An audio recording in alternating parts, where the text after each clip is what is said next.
नमस्कार दोस्तों, जय हिंद, जय भारत। आप सभी का स्वागत है मेरे YouTube चैनल पर।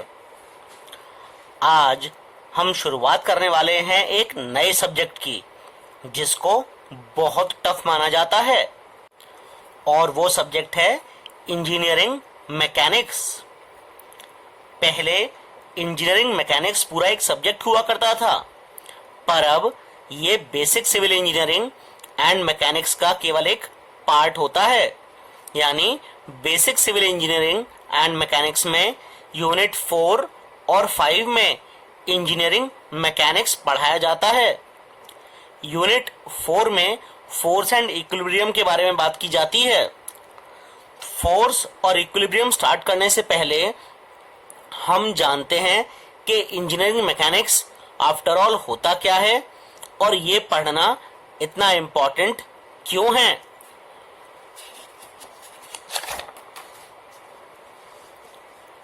सबसे पहले अगर मैं बात करूं साइंस की, तो जो आइडियाज, ऑब्जर्वेशंस और एक्सपेरिमेंट्स कर कर ग्रो होते हैं, उनको साइंस कहा जाता है।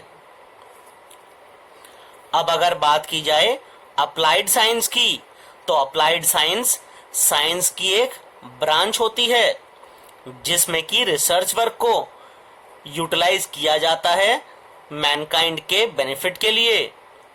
अब अगर इंजीनियरिंग मैकेनिक्स की बात की जाए, तो इंजीनियरिंग मैकेनिक्स वापस से अप्लाइड साइंस की एक ब्रांच होती है जो डील करती है laws and principles of mechanics along with their applications to the engineering problems। अगर बात करी जाए मैकेनिक्स शब्द की, तो सबसे पहले ये अरिस्टोटल ने यूज किया था। अरिस्टोटल एक ग्रीक फिलोसोफर थे और उन्होंने problems of levers and concept of centre of gravity दिया था। मैथमेटिकल कंसेप्ट्स यानी कि first law of hydrostatic Archimedes ने दिए थे। आर्किमिडीज ने लॉ ऑफ हाइड्रोस्टैटिक्स गोल्ड की प्यूरिटी को नापने के लिए किया था। 1325 में जीन बुरिडान, जो कि पेरिस यूनिवर्सिटी में काम करते थे, उन्होंने मोशन के बारे में कुछ कहा, और 1325 से 1350 के बीच में कुछ लोग थॉमस ब्रैड वार्डेने के अंडर काम कर रहे थे ऑक्सफोर्ड यूनिवर्सिटी में। उन्होंने प्लेन मोशन ऑफ बॉडीज के बारे में बात की।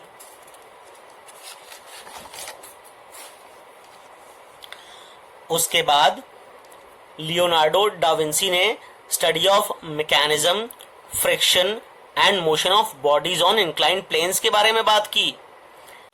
गैलीलियो ने 1564 से 1642 के बीच में थ्योरी ऑफ प्रोजेक्टाइल्स और आइडिया ऑफ इनर्शिया के बारे में बताया।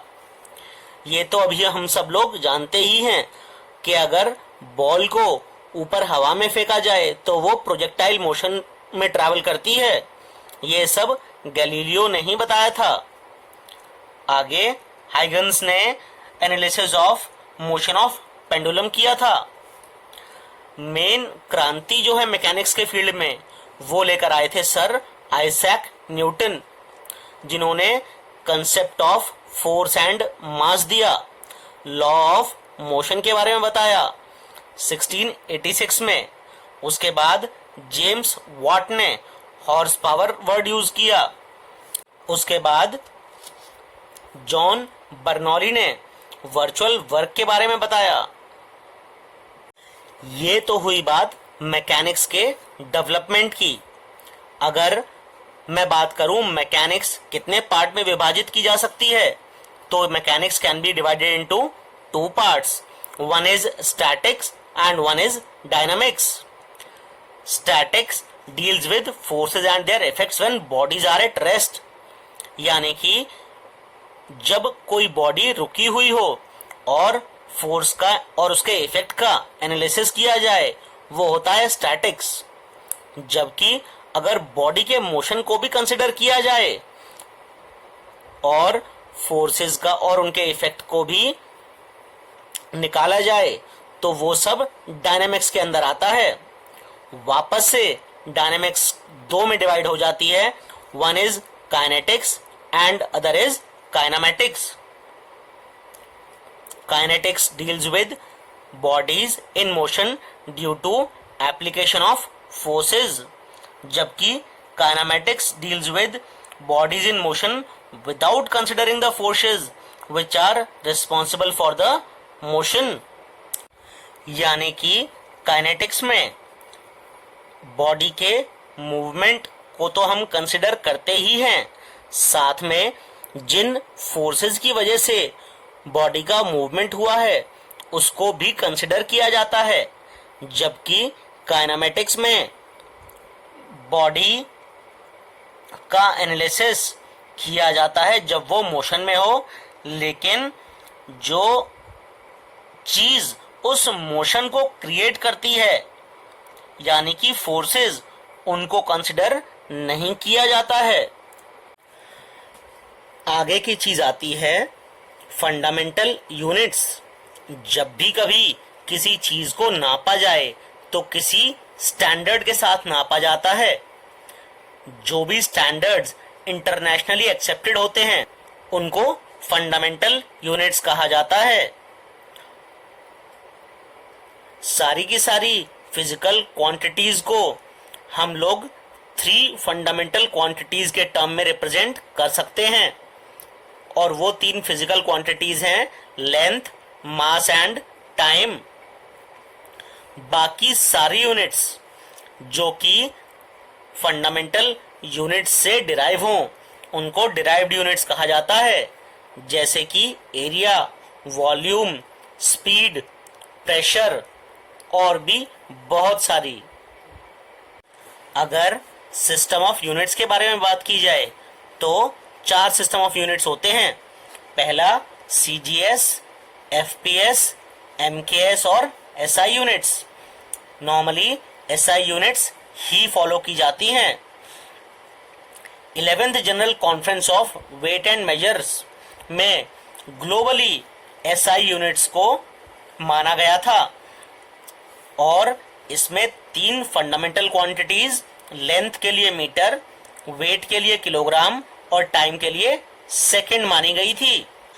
अब अगर बात की जाए मीटर की, तो metre is the shortest distance at 0 degree centigrade between 2 parallel lines engraved upon a polished surface of the platinum iridium bar, which is kept at International Bureau of Weight and Measures at Sèvres near Paris। यानी कि Paris के पास एक जगह है Sevres, वहां पर international bureau of weights and measures में जो प्लैटिनम इरिडियम बार रखा हुआ है वो बहुत ही अच्छे तरीके से पॉलिश किया हुआ है, और उस पर 2 पैरेलल लाइंस एनग्रेव की हुई हैं। उन दोनों लाइंस के बीच में जो शॉर्टेस्ट डिस्टेंस है दैट इज 1 मीटर।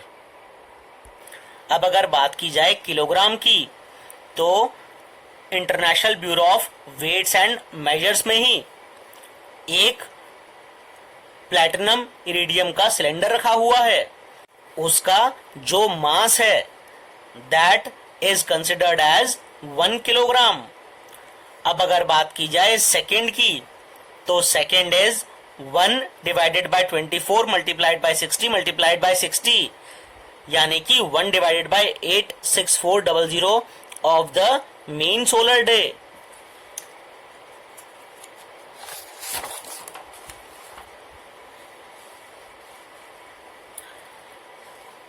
अगला इंपॉर्टेंट टॉपिक आता है scalar quantities and vector quantities.